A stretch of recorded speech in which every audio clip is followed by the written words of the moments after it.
Hello everyone, welcome to my channel. जैसा कि आपको पता है कि हम लोगों ने एसिड और बेस वाली वीडियो हमने शूट कर ली थी और उसके बाद से हमने उसको वीडियो पर अपलोड भी कर दी है। आप लोगों ने अगर नहीं देखा एसिड बेस एंड सॉल्ट तो जाके आप लोग देखिएगा।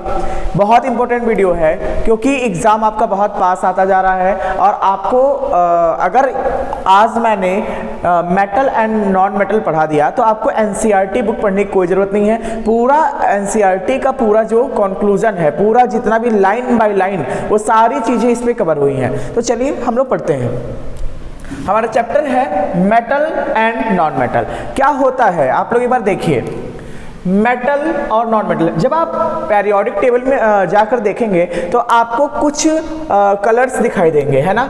तो कई कलर्स में डिवीजन हुआ है, उसमें कुछ मेटल है, कुछ नॉन मेटल है और कुछ अधातु है। जैसे कि सॉरी, इसे कहते हैं धातु और इसे कहते हैं अधातु, है ना। इनके बारे में ही हमको इस चैप्टर में पढ़ना है कि मेटल क्या होते हैं और नॉन मेटल क्या होते हैं। तो चलिए यहाँ देखते हैं। Metal tendency to donate electrons, यानी कि इलेक्ट्रॉन को अगर देना है, डोनेट करना, वो क्या कहलाता है? क्या कहलाता है?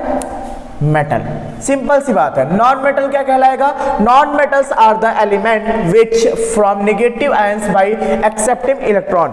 जो नॉन मेटल होते हैं वो क्या करते हैं? नॉन मेटल जो होंगे वो आपके इलेक्ट्रॉन क्या करते हैं? एक्सेप्ट करते हैं, इसलिए इस पर कौन सा चार्ज होता है? नेगेटिव चार्ज होता है। ठीक है, आगे देखिए। Physical properties of metal and non metal. सबसे जरूरी बात है, मैंने बोला ना कि अगर आपने ये पढ़ लिया तो आपको एनसीईआरटी पढ़ने की जरूरत नहीं है। पूरा जो सॉल्यूशन है इसका मिल रहा है ग्रेफाइट। जैसे कि यहाँ पे देखिए, ये आपके फिजिकल प्रॉपर्टीज हैं जो मेटल के और नॉन मेटल के दोनों एक साथ इस टैली से आपको जल्दी से याद भी हो जाएगा। तो देखिए यहाँ पर जो कंडक्शन है, जो ये इलेक्ट्रिसिटी का, टेम्परेचर का गुड कंडक्टर है, लेकिन नॉन मेटल नहीं है। लेकिन इसका एक एक्सेप्शन है, वो है ग्रेफाइट। ग्रेफाइट है जो इलेक्ट्रिसिटी का और टेम्परेचर का बहुत बड़ा, है ना, कहा नॉन मेटल है, लेकिन ये क्या है? गुड कंडक्टर है ना, चालक है, सुचालक है। मैलिबिलिटी क्या होता है? मैलिबिलिटी ये मेटल में होती है, नॉन मेटल में नहीं होती है। लश्यर, चमक, डायमंड, इसका एक एक्सेप्शन है नॉन मेटल का। देखिए, जितने भी मेटेलिक चीजें होंगी, जितने भी मेटल होंगे, वो आपके जितने भी होंगे वो सब होंगे, उसमें चमक होगी, उसमें शाइनिंग होगी। लेकिन जो नॉन मेटल होता है उसमें शाइनिंग नहीं होती है, लेकिन डायमंड जो होता है उसमें क्या होती है?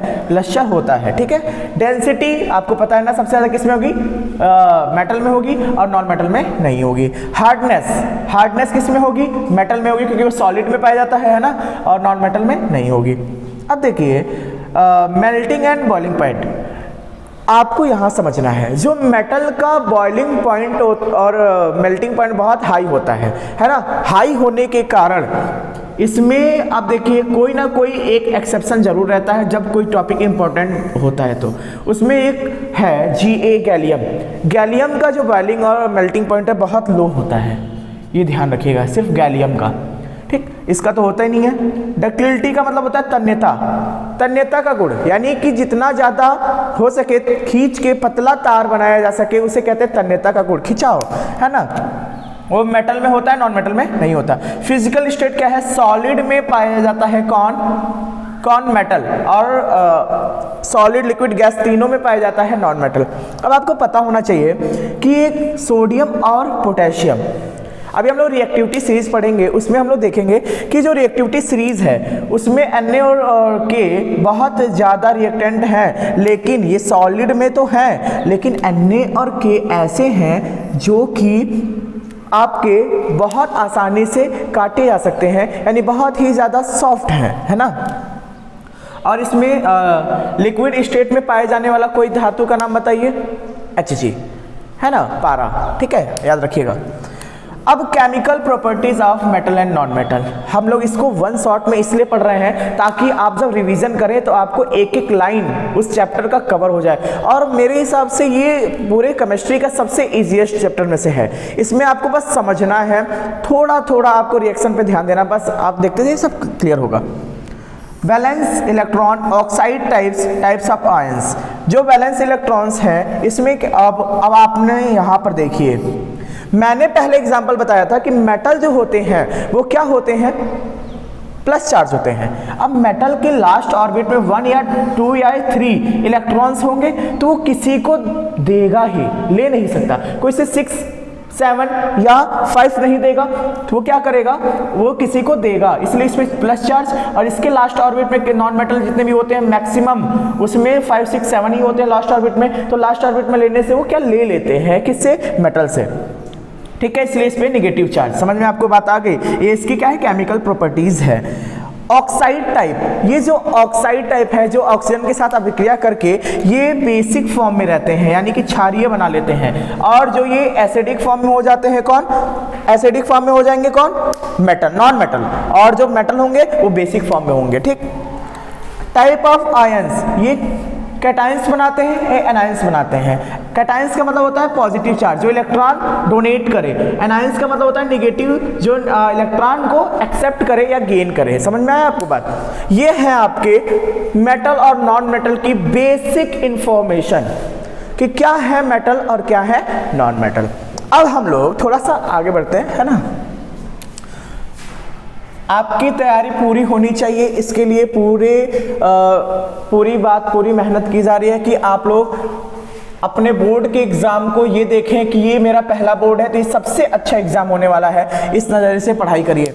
डिस्प्लेसमेंट रिएक्शन क्या होता है ये हम लोगों ने पहले चैप्टर में पढ़ा है, अच्छे से पढ़ा है। अ मोर रिएक्टिव मेटल, इसलिए इसमें हम लोग मेटल और नॉन मेटल के नज़रिए से देखेंगे कि क्या आखिर है ये डिस्प्लेसमेंट रिएक्शन।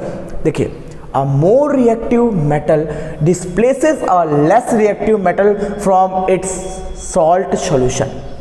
बोला गया ना कि किसी भी सॉल्ट सॉल्यूशन में अगर AB है C से रिएक्ट करेगा तो क्या करता है, इसका डिस्प्लेसमेंट जो मोर रिएक्टिव है वो क्या करता है, उसके साथ ऐड हो जाता है, तो क्या बनेगा A + BC। इसे कहते हैं डिस्प्लेसमेंट रिएक्शन। और वहाँ पे डबल डिस्प्लेसमेंट भी पढ़ा था जब AB + CD, है ना, एसिड बेस। अगर आपने नहीं पढ़ा जाके वहाँ पढ़ लीजिए आप लोग, AB + CD, तो A D के साथ जाता था, B हमेशा C के साथ जाएगा, वहाँ से भी आप समझ सकते हैं।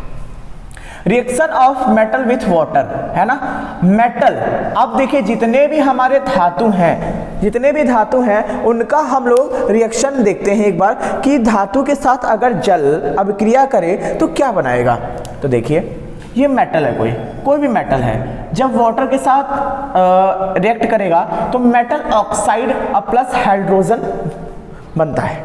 लेकिन आप देखिएगा जब मेटल एक्सेस ऑफ वाटर, अगर वाटर की अधिकता हो, ज्यादा पानी हो, तो वो जो मेटल ऑक्साइड फिर रिएक्ट कर देता है किसमें, मेटल ऑक्साइड प्लस वाटर, तो क्या बन जाता है, metal hydroxide plus hydrogen gas. ये ध्यान रखिएगा कि अगर वाटर की क्वांटिटी ज्यादा है तो मेटल ऑक्साइड जो बना है वो फिर रिएक्ट कर देता है किससे, H2O से, तो क्या बना देता है, मेटल हाइड्रोक्साइड और प्लस H2। अब देखिए मेटल रिएक्शन किससे करेगा, Na इज अ सोडियम, है ना, K इज अ पोटेशियम। अगर कोई भी धातु जल से अभिक्रिया करेगी तो हाइड्रोजन गैस बाहर निकालेगी। लेकिन आपको पता है Na और K मोस्ट रिएक्टिव सब्सटेंस है हमारे पास, एलिमेंट ऐसे हैं जो ज़्यादा रिएक्टिव हैं। तो ये क्या करेंगे, देखिए यहाँ पे हीट को जनरेट करेंगे, एनर्जी निकलेगी इससे। ये ध्यान रखिएगा कि अगर सोडियम और पोटेशियम कभी भी वाटर के साथ, जल के साथ अभिक्रिया करेंगे तो वो क्या जनरेट करेंगे, वो देखो पोटेशियम हाइड्रोक्साइड, सोडियम हाइड्रोक्साइड तो बना रहे हैं, है ना, ये हमें पता चल गया। लेकिन वो H2 गैस भी निकालेंगे, साथ में एनर्जी भी प्रोवाइड करेंगे, एनर्जी भी उससे बाहर निकलेगी। समझ में आया आप लोग को। अब रिएक्शन विथ कैल्शियम, ध्यान से देखिएगा कि जो कैल्शियम की रिएक्शन है वो कैसे होगी। कैल्शियम जो है वो बड़ा ही इंपॉर्टेंट है। क्यों इंपॉर्टेंट है कि कैल्शियम के साथ जब भी रिएक्ट करता है तो कैल्शियम हाइड्रोक्साइड का होल ट्वाइस बनाता है। यहाँ देखिए CaOH का whole twice plus hydrogen gas, है ना, CaOH नहीं बनाएगा, CaOH का होल ट्वाइस बनाएगा, ठीक है। आगे देखिए रिएक्शन विथ ZnFeAl। ये मैं एक चीज़ बता रहा हूँ कि जब भी जो हाइड्रोजन से नीचे रिएक्टिविटी सीरीज में है वो जितने भी रिएक्ट करते हैं किससे, H2O से, तो वो क्या बनाते हैं ये देखिएगा, ध्यान से देखिएगा यहाँ पे भी देखिए, ये 2Al प्लस 3H2O प्लस, तो ये क्या बनाएंगे Al2O3 और 3H2 और 2Fe plus 4H2O Fe3O4 plus 4H2।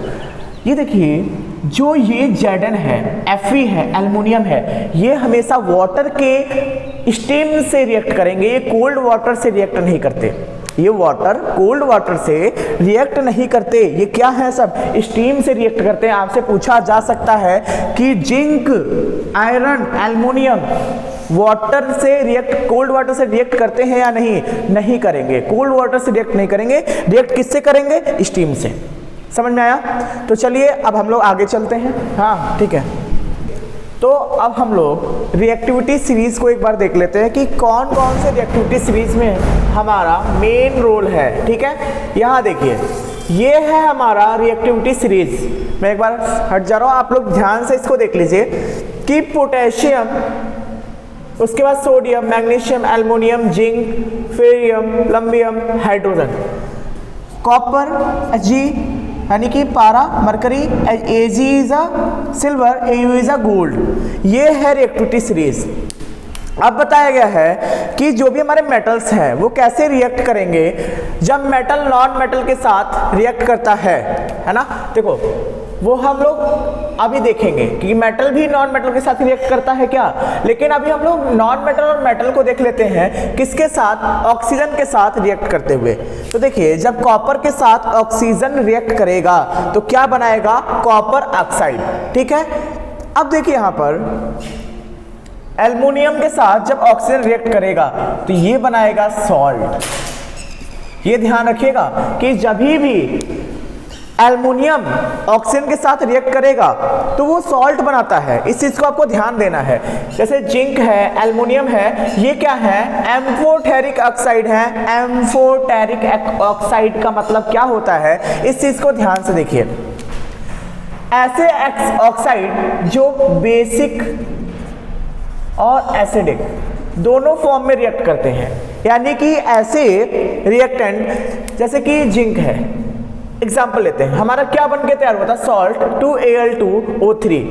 जब यहाँ यही तो रिएक्शन मैंने फिर से लिखी है, जब इसको किसके साथ, अम्ल के साथ, यानी HCl क्या है आपका, अम्ल है, जब भी एसिड के साथ रिएक्ट करेंगे तो हमारा क्या बन के तैयार होगा, 2AlCl3 एल्युमिनियम ट्राइक्लोरेट एंड H2O, है ना, ये बन के तैयार होगा। ठीक है, और जब इसी एल्युमिनियम को हम लोग किसके साथ, सोडियम हाइड्रोक्साइड यानी कि बेस के साथ रिएक्ट कराएंगे, क्षार के साथ रिएक्ट करा रहे हैं, तो क्या बन के तैयार हो रहा है, 2NaAlO2 प्लस H2O। यानी कि आपको क्या देखने को मिला कि सॉल्ट यहाँ पे भी बन रहा है और सॉल्ट यहाँ पे भी बन रहा है, यानी लवण बनाने की प्रवृत्ति रख रहा है। और अम्ल जब क्षार से, अम्ल और क्षार जब रिएक्ट करते हैं तो क्या बनता है, वो अम्ल और क्षार रिएक्ट करते हैं तो क्या बनता है, क्या बनता है भैया, सॉल्ट बनता है और जल बाहर निकलता है ना। और ये इसीलिए इसे कहते हैं एम्फोटेरिक ऑक्साइड। क्यों, क्योंकि ये बेसिक नेचर भी है इसका और बेस से भी रिएक्ट कर रहा है और किससे, एसिड से भी रिएक्ट कर रहा है। ठीक है, आप लोग कितनी बात समझ में आ गई है। तो चलिए आगे चलते हैं। Reaction of metal with dilute acid. अगर एसिड आपने चैप्टर पढ़ा है तो उसमें भी मैंने डाइल्यूट का थोड़ा सा हिंट दिया था कि डाइल्यूट एसिड क्या होता है, जिसमें वाटर की मात्रा हो, जिसमें आपकी क्वांटिटी ऑफ वाटर, थोड़ा सा एसिड में आपके जो अगर वाटर को इन्वॉल्व कर दिया जाए तो वो सारे के सारे क्या कहलाते हैं, डाइल्यूट एसिड कहलाते हैं। और जब मेटल किसी भी डाइल्यूट एसिड से रिएक्ट करता है तो वो भी क्या बनाता है, सॉल्ट प्लस हाइड्रोजन, मतलब कि लवण बनाएगा और हाइड्रोजन बाहर करेगा। ठीक है, अब hydrogen gas is not involve when a metal reacts with nitric acid. अब मैंने अभी बताया कि जब भी कोई भी डाइल्यूट एसिड है वो रिएक्ट करेगा किसके साथ, मेटल के साथ, तो वो क्या होता है, H को विस्थापित कर देता है, H को अलग कर देता है। लेकिन आपको एक बात समझ में आई, एक कोई ना कोई जब कुछ होता है तो एक्सेप्शन कुछ आ जाते हैं, जैसे कि बैक बेंचर्स बैक बेंचर्स हमेशा बुद्धू नहीं होते, उसमें से भी टॉपर निकल आता है ना। तो वहां से भी देखिए बैक बेंचर्स को फालतू में समझिए, टॉप करने वालों में से उसमें नाम श्रेणी में आ जाते हैं, है ना, आजकल ट्रेंड चल रहा है। तो देखिए हाइड्रोजन गैस को विस्थापित नहीं करता है कौन, जब मेटल एसिड के साथ डाइल्यूट एसिड के साथ रिएक्ट करता है। लेकिन आपको एक बात समझनी पड़ेगी, क्या समझनी पड़ेगी, कि जब HNO3 की बात हो, क्योंकि ये क्या है, एक्सेप्शन है, HNO3 मतलब नाइट्रिक एसिड जब रिएक्ट किसके साथ करेगा, किसके साथ करेगा, मेटल के साथ, तो क्या करता है ये, हाइड्रोजन गैस बाहर ही नहीं निकलता।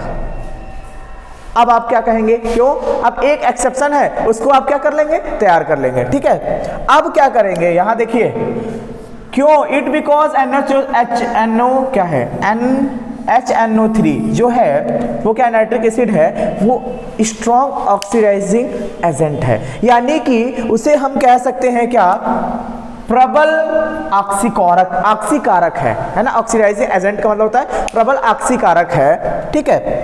इसलिए क्या करता है, हाइड्रोजन गैस को बाहर नहीं निकालने देता। लेकिन केमिस्ट्री में टोटल 90 एलिमेंट्स हैं, 90 मेटल्स हैं, तो सब ऐसे थोड़ी ना होंगे।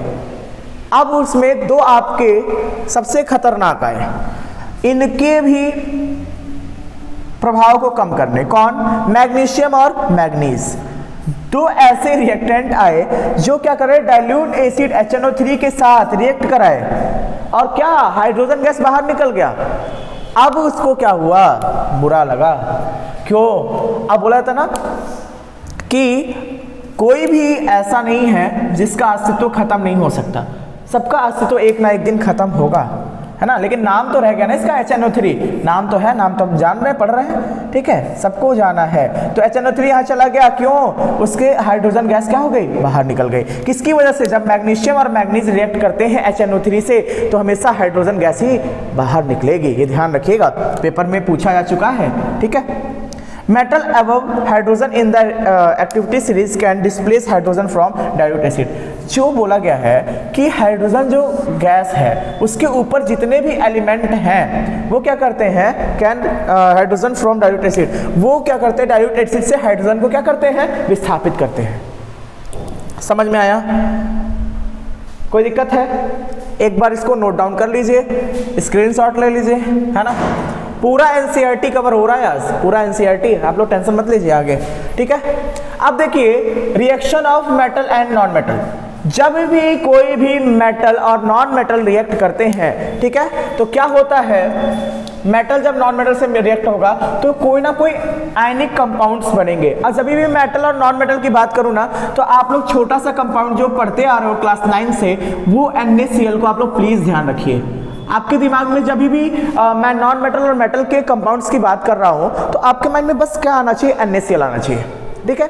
Na इज अ मेटल और Cl is a non metal. इसलिए अब इसकी प्रॉपर्टीज ऑफ आयनिक कंपाउंड्स, जो आयनिक कंपाउंड्स हैं उनकी कुछ प्रॉपर्टीज देख लेते हैं हम लोग। क्या प्रॉपर्टीज होती हैं, पहला NaCl सॉलिड होता है, पता है, अरे उसको पीस कर नमक बनाया गया है, वो तो क्रिस्टल रूप में होता है, उसको पीसा रिफाइन किया जाता है, तब सॉलिड ही रहता है वो, ध्यान दीजिएगा यहाँ पर।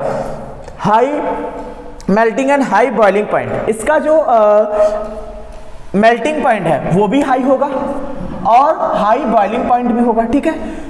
सॉल्युबल इन वाटर, अब NaCl मैं बोला ना, माइंड में रखिए, NaCl को क्या जल में आप घोलेंगे तो घुलेगा नहीं, तो सॉल्युबल है कि नहीं है ये वाटर में, ठीक है, तो ये सॉल्युबल होगा। इनसॉल्युबल इन कैरोसिन, कैरोसिन में ये इनसॉल्युबल है, लिक्विड फॉर्म में है। कैरोसिन आपको मिट्टी का तेल है ना, आपको पता होगा, कैरोसिन जो होता है उसमें इनसॉल्युबल है कौन, आयनिक कंपाउंड, ठीक है। कंडक्शन ऑफ इलेक्ट्रिसिटी, आप इलेक्ट्रोलाइसिस प्रोसेस अभी पढ़ेंगे, इलेक्ट्रोलाइसिस प्रोसेस, उसमें आप देखेंगे कि एक आपकी एनोड होगा, एक आपका कैथोड होगा, ठीक। एनोड पे कैसा चार्ज, प्लस चार्ज, और कैथोड पे माइनस चार्ज। जब इनको बैटरी से जोड़ा जाएगा, है ना, जब इनको बैटरी से जोड़ा जाएगा तो आप देखिएगा इसमें जो भी पॉजिटिव एलिमेंट होंगे, जैसे कि Na है, वो कहाँ जाएगा, इसके पास, और Cl कहाँ आएगा, इसके पास। ये हम लोग अभी डिटेल में पढ़ेंगे, इसके बाद से ही अब इसको शुरू करने जा रहे हैं, ठीक है। मैं एक बार हट जाता हूँ, आप लोग ठीक से इसको देख लीजिए, नोट डाउन कर लीजिए, इसको नोट डाउन करना है, क्योंकि एनसीईआरटी अगर ये पढ़ लिया तो एनसीईआरटी पढ़ने की कोई ज़रूरत नहीं है, ठीक है। तो चलिए आगे देखते हैं। एक्यूरेंस ऑफ मेटल, धातुओं की प्राप्ति कैसे होती है, इसके बारे में हम लोग आज पढ़ेंगे। और इस वीडियो का मोटिव ये है कि आपको एक बार में ही आपको जितने भी एनसीईआरटी बुक को पढ़ने का अभी टाइम नहीं बचा हुआ है, तो अभी हम लोग एक बार में कितना पढ़ सकते हैं, उस जितने भी इंपॉर्टेंट टॉपिक्स हैं उसको आपको तैयार करना है। ये सारे हैं, इसको पढ़ने के बाद आप लोग की क्या रिस्पॉन्सिबिलिटी बनती है कि आप लोग प्रीवियस ईयर पेपर को एक बार सॉल्व करें, है ना, इसको पढ़ने के बाद। तो चलिए पहला है metallurgy, the branch of science and technology concern with the properties of metal and their production and purification. आपको जो अर्थ से मेटल मिलते हैं उसका प्यूरिफिकेशन करना, ये उसका अध्ययन ही कहलाता है, मेटलर्जी कहलाता है। मिनरल्स क्या होते हैं, द एलिमेंट्स और compound which acquire naturally in the earth crust, भू प्रॉपर्टी के अंदर जो नेचुरली प्राकृतिक रूप से जो मेटल पाए जाते हैं उन्हें कहा जाता है क्या, मिनरल्स, ठीक है। अब सबसे इंपॉर्टेंट है जो आपको इस चैप्टर में बहुत अच्छे से पढ़ना है, वो है आपका ores. Those minerals which contains a very high percentage of particular metal and the metal can be profitably, यानी कि इसमें लाभ पहुंचे, extracted from it are called ores। ऐसी धातुएं। और अयस्क क्या कहलाता है, अयस्क, इसको ओर्स क्या कहते हैं, अयस्क, जो मिनरल से तो प्राप्त होती हैं और उनको बहुत ही कम पैसों में, कम लागत में उसका प्योर प्राप्त करना, मतलब मेटलिक प्योर प्राप्त करना, मतलब शुद्ध धातु प्राप्त करना ही वो ओर से प्राप्त होता है। कैसे, इसके बहुत सारे हैं, जैसे कि मेटल तो एक प्रकार के होते नहीं है, आपने अभी पढ़ा कि कोई ज़्यादा रिएक्टेंट है, मतलब ज़्यादा क्रियाशील है, और कोई कम है, कोई मीडियम है, तो उसी आधार पे अयस्कों को बांटा गया है, अयस्क, ठीक है। जैसे कि हाई रिएक्टेंट होगा तो उसका प्रोसेस जो है वो इलेक्ट्रोलाइसिस है, मतलब विद्युत अपघटनी विधि द्वारा हो जाएगा और ये बहुत आसानी से प्राप्त हो जाता है, ठीक है। लेकिन जो हमें पढ़ना है वो है मीडियम रिएक्टेंट और लोअर, है ना, जो कम रिएक्टिविटी रखता है और जो थोड़ा सा हाई से ज़्यादा रिएक्टिव रखता है, मीडियम वाले। अब देखो, जो मीडियम रिएक्टेंट होते हैं वो हमारा जब भी इनका क्या होता है, शोधन होता है, प्यूरिफिकेशन होता है, तो सल्फाइड और कार्बोनेट, दो प्रकार की अशुद्धियां इनके साथ निकलती हैं। अब दो प्रकार की जो अशुद्धियां हैं, जो कभी भी आपको सल्फाइड को अगर दूर करना है, सल्फाइड को बाहर निकालना है, तो आप हमेशा क्या, कौन सी विधि का प्रयोग करेंगे, ये ध्यान रखिएगा, भर्जन, यानी कि रोस्टिंग मेथड का यूज करेंगे। अगर आपको कार्बोनेट हटाना है किसी मेटल से, तो आप कौन से रूल का करेंगे, कॉल्सिनेशन, मतलब होता है निस्तापन, इस विधि का प्रयोग करेंगे। ये ध्यान रखिएगा कि अगर कार्बोनेट का आपको प्यूरिफिकेशन करना है, अगर किसी मेटल के साथ कार्बोनेट ऐड है, तो उसको अगर कार्बोनेट को बाहर निकालना है, आपको प्योर मेटल प्राप्त करना है, तो हमेशा आप कॉल्सिनेशन करेंगे मेथड, और यहाँ पे अगर सल्फाइड उसमें जुड़ा हुआ है तो उसका क्या करेंगे, आप भर्जन करेंगे, यानी कि रोस्टिंग करेंगे, ठीक है। अब इनका अगर इनके रूप में ऑक्साइड मेटल आपको मिला, ठीक, तो उसका क्या हो जाएगा, रिडक्शन ऑफ मेटल, उसका क्या हो जाएगा, रिडक्शन हो जाएगा, यानी कि अपचयन हो जाएगा, और फिर रिफाइनिंग के बाद हमें मेटल प्राप्त हो जाएगा। लेकिन जो लोअर रिएक्टेंट है ना, उनका जो सल्फाइड और उनसे प्राप्त होता है, मैक्सिमम ऐसे चांसेस होते हैं कि इसके साथ सल्फाइड ही आएगी, तो जब आएगा तो इसका क्या करेंगे, रोस्टिंग करेंगे, और रोस्टिंग करने का मतलब भर्जन करेंगे। कौन सी विधि का प्रयोग करेंगे, भर्जन विधि का प्रयोग करेंगे, और उससे क्या हो जाएगा, मेटल प्राप्त हो जाएगा, फिर रिफाइन कर देंगे तो आपका प्योर मेटल प्राप्त हो जाएगा, ठीक है। अब हम लोग थोड़ा सा रिएक्शन देख लेते हैं कि जो लोअर रिएक्टिविटी सीरीज में उनका जब एक्सट्रैक्टिंग होता है, यानी कि उनका जब शोधन होता है, तो हम लोग क्या करेंगे, ऐसे कि Hg क्या है, आपका पारा है, जब इसका ऑक्सीजन के साथ अभिक्रिया होती है और किसके, टेम्परेचर, ताप के प्रभाव से, तब क्या बनता है, ये सिनेबार, ये ध्यान दीजिएगा, सिनेबार ऑब्जेक्टिव क्वेश्चन में आ चुका है कि सिनेबार कब बनता है, जब कब पारा कोई मरकरी Hg किससे रिएक्ट करता है, ऑक्सीजन के 3 अणु से, है ना, 3O2 सॉरी 6, तो ऑक्सीजन गैस से जब रिएक्ट करता है तो क्या वो भी किसके टेम्परेचर पे, यानी कि जब इसे हीट देंगे तो किसमें कन्वर्ट हो जाता है, 2HgO + 2SO2 sulphur dioxide gas बाहर निकलती है ना। देखो सल्फाइड को अलग कर दिया कि नहीं कर दिया, है ना, यही चीज क्या कहलाता है, 2HgO सिनेबार। अब जब सिनेबार को फिर से जब हम गर्म करेंगे तो फिर से हमें 2Hg और ऑक्सीजन गैस, मतलब ऑक्साइड, देखिए यहां पर, यहां से मेटल से ऑक्साइड को बाहर निकाला तो हमारा प्योर मेटल Hg मिला कि नहीं मिला, ठीक है। यही जो प्यूरिफिकेशन होता है, प्यूरिफिकेशन का यही नियम होता है कि जब भी किसी में सल्फाइड हो तो उसका हम लोग रोस्टिंग करते हैं। रोस्टिंग का मतलब होता है गर्म करना, किसके, ऑक्सीजन की उपस्थिति में, ठीक है।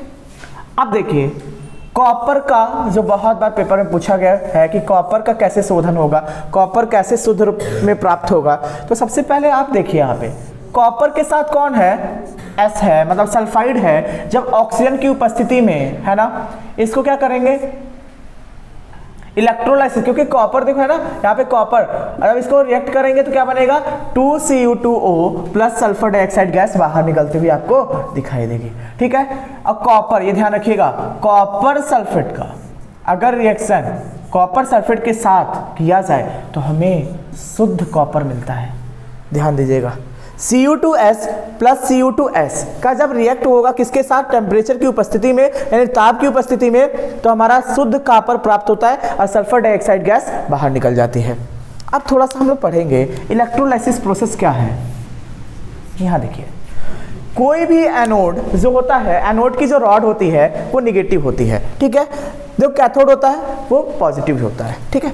जब किसी भी सॉल्यूशन में, अभी हम लोग सॉल्यूशन को देखते हैं, अब इसको हमने इलेक्ट्रिक यानी बैटरी से ही जोड़ दिया, ठीक है, जोड़ा तो क्या होता है, अगर मैंने इसमें NaCl डाला है ना, तो क्या होता है, जो Cl होता है, जो प्योर Cl होगा वो क्या होगा, कैथोड की तरफ जाता हुआ आपको दिखाई देगा और Na- की तरफ। ऐसा क्यों होता है, जो माइनस होता है वो प्लस को अट्रैक्ट करता है, जो माइनस है वो प्लस को, और जो प्लस है वो माइनस को, तो Na क्या है, प्लस है, तो किस पे जाएगा, एनोड पे, और Cl क्या है, माइनस है, तो किस पे जाएगा, कैथोड पे, है ना।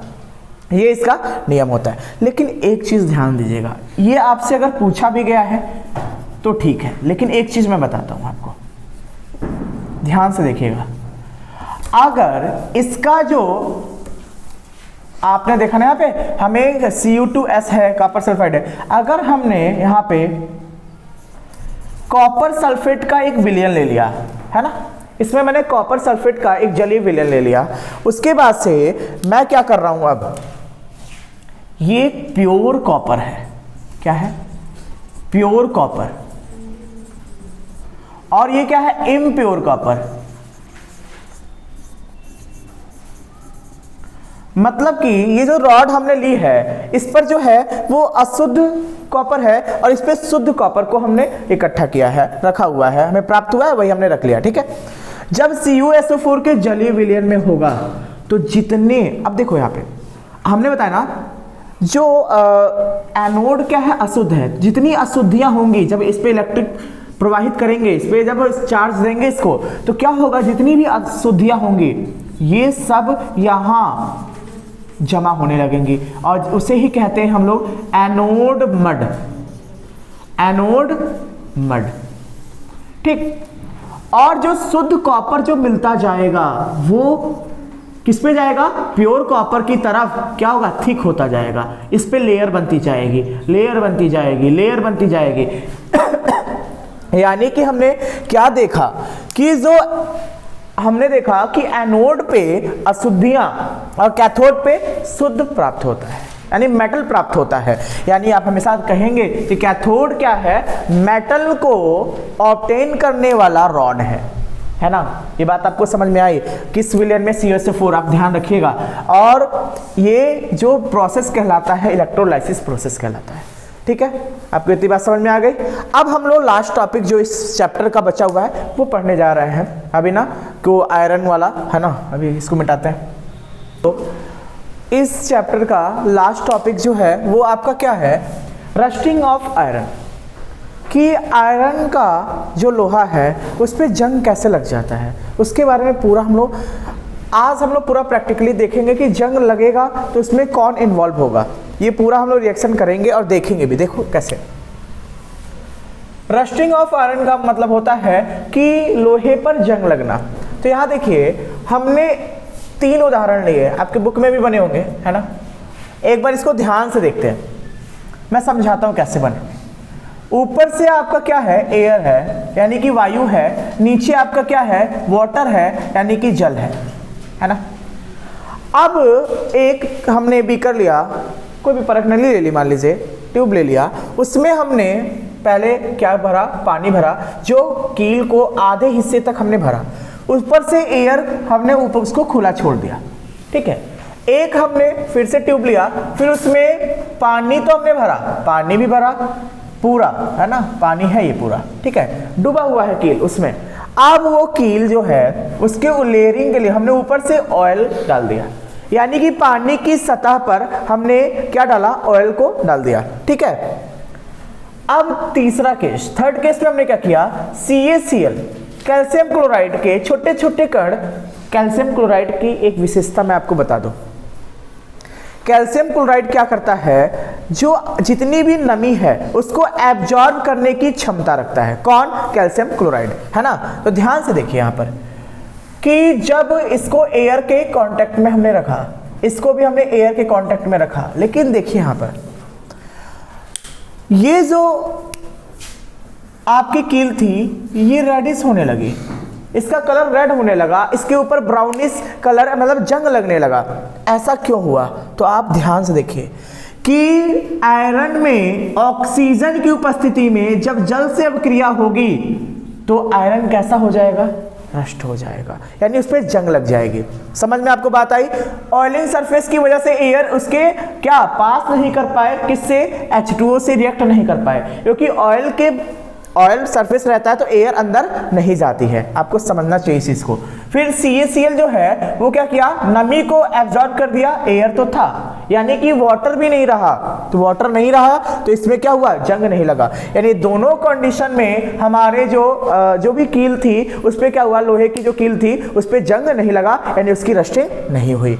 यानी एग्जाम्पल हम समझ सकते क्या, जब लोहे पे जंग लगने का एग्जाम्पल आएगा तो हमारे माइंड में एक बात जानी चाहिए कि ऑक्सीजन की उपस्थिति में जब जल से अभिक्रिया होगा किसका, आयरन का, तभी उस पर जंग लगेगा, अन्यथा नहीं लगेगा। ये एग्जाम्पल बहुत अच्छा है, समझ गए होंगे आप लोग, है ना। आगे देखिए, Cu कॉपर पे जंग कब लगेगा, जब कॉपर पे जंग का लगने का मतलब होता है कॉपर का खराब होना, है ना। तो कब होगा, और देख लीजिए यहाँ पर एक चीज ध्यान रखिएगा, Fe पे जब रस्टिंग होगी तो Fe का जो वेट होगा वो गेन होगा।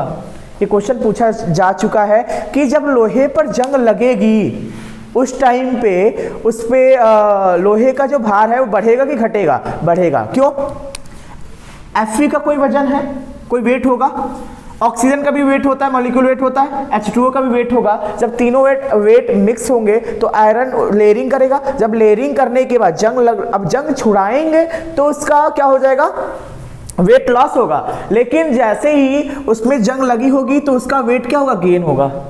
ये ध्यान रखिएगा, इस चैप्टर में बहुत ज़्यादा कॉन्सेप्चुअल चैप्टर है ये, बिना ध्यान के तो आप कर नहीं सकते इस चैप्टर को, क्योंकि इसमें एक्सेप्शनल बहुत चीज़ें हैं।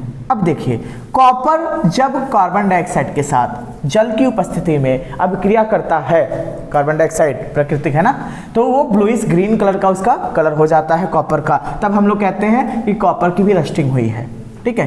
Ag प्लस सल्फर, अगर देखिए चांदी जब सल्फर से अभिक्रिया करता है, चांदी यानी कि Ag जो है वो सल्फर से रिएक्ट करता है तो उसमें कलर कौन सा आएगा, ब्लैक। तो आप समझ जाएंगे कि क्या Ag की रस्टिंग हुई है, ठीक है। अब ये तो रस्टिंग हो रही है, लेकिन हम लोग कैसे इनको बचाएंगे, इसके प्रिवेंशन कैसे बचाएंगे, इस कोरोजन को संक्षारण से हम कैसे बचाएंगे, अपने मेटल्स को, तो देखिए ध्यान से, पेंटिंग, घरों में हम लोग क्या करेंगे, पेंटिंग करेंगे, ऑयलिंग करेंगे, ग्रीजिंग करेंगे, गैल्वेनाइजेशन करेंगे, बस ये होम रेमेडी है। लेकिन यहाँ पर देखिए बड़े बड़े इंडस्ट्री में सबसे ज़्यादा यूज़ होने वाला जो प्रोसेस है वो है एलॉइंग, ठीक है। याद देखिए क्रोम प्लेटिंग होता है, ये क्रोमियम एक आपका एलिमेंट्स है, आपके पीरियोडिक टेबल में आप पढ़ेंगे जानेंगे। उसमें क्या हो जाता है, क्रोमियम की लेयर लगा दी जाती है किसी भी मेटल के ऊपर, है ना। तो क्या होता है, उस पर क्या लगती है, जंग नहीं लगती है। और जंग लग क्यों जा रही है, ये सब जितने जंग लगने वाले आप देख रहे हैं ना, Fe हो गया, Ag हो गया, Cu हो गया, ये सब ना रिएक्टेंट हैं, रिएक्टिविटी सीरीज के ये एलिमेंट्स हैं, ये बहुत जल्दी किसी के साथ रिएक्शन कर जाते हैं, इसलिए ये किसका क्या हो जाता है, कोरोजन हो जाता है। समझ में आया। अब देखिए हाँ, एनोडाइजिंग क्या होता है, एनोडाइजिंग का मतलब होता है, आपने वो पढ़ा ना इलेक्ट्रोलाइसिस प्रोसेस, उसमें एनोड और कैथोड था, ठीक। अब एनोडाइजिंग जो प्रोसेस होता है वो सिर्फ एल्युमिनियम के साथ होता है, सिर्फ एल्युमिनियम के साथ। ध्यान रखिएगा कि एनोडाइजिंग प्रोसेस पूछे तो ये सिर्फ एल्युमिनियम धातु एक है ना, उसी के साथ ये क्रिया किया जाता है, ठीक है। एलॉइंग क्या है, ध्यान से देखिएगा, बहुत इंपॉर्टेंट है। बड़े बड़े इंडस्ट्रीज में जो एलॉइंग प्रोसेस किया जाता है is a very good method of improving the properties of a metal, corrosion can also be reduced. देखिए जो एलॉइंग प्रोसेस है उसमें क्या बोला जाता है, दो अलग अलग मेटल को आपस में मिलाने की कोशिश किया जाता है, मेटल और नॉन मेटल को। यानी कि मेटल के साथ कोई ऐसा कोई मेटल और नॉन मेटल मिला दिया जाता है जिसका रिएक्टिविटी में बहुत रिएक्शन करे ही ना, है ना, रिएक्शन ही ना करे। जैसे कि आपका बेस्ट एग्जांपल है Fe में जब C मिलाते हैं, मतलब कि आयरन में जब कार्बन मिलाएंगे तो आपका क्या बनता है, स्टील। आयरन में अगर कार्बन को मिलाया जाए तो क्या बनता है, स्टील बनता है। इसका बेस्ट एग्जांपल है कैसे, अब देखिए स्टील आपने देखा है कभी इस पे जंग नहीं लगेगी, लेकिन है तो ये लोहे का पार्ट ही ना, लोहे का भाग ही तो है, लेकिन इसका जो प्रोसेस है वो चेंज किया गया, एलॉइंग प्रोसेस का प्रयोग किया गया, जिसमें क्या किया गया कि जो Fe है उसको कार्बन के साथ रिएक्ट कराया गया, वो स्टील बना, और स्टील जो हमें प्राप्त हुआ उस पर तो कभी जंग भी नहीं लगती, इसलिए लोहे से ज़्यादा महंगा कौन है, स्टील है। समझ में आया आप लोगों को। अब यही प्रोसेस बड़े बड़े इंडस्ट्रीज में प्रयोग किए जाते हैं, ये मैंने एग्जांपल के तौर पे बता दिया, ठीक है। तो ये हमारा पूरा मेटल और नॉन मेटल सॉल्व हो चुका है, ठीक है। तो अब हम लोग आगे इसका कार्बन एंड इट्स कंपाउंड के भी लेक्चर को देखेंगे वन शॉट में, जो भी कंफ्यूजन होगा वो सब क्लियर करते हुए चलेंगे, है ना। और आप लोग पढ़ते रहिए, क्योंकि अब एनसीईआरटी आप मत पढ़िए, वन शॉट में आपको 40-45 मिनट जो भी वीडियो है इसमें देखिए, और प्रीवियस वीडियो भी एसिड बेस का देखेंगे तो आपको ज़्यादा समझ में आएगा चैप्टर, ठीक है। तो आज के लिए सिर्फ इतना ही।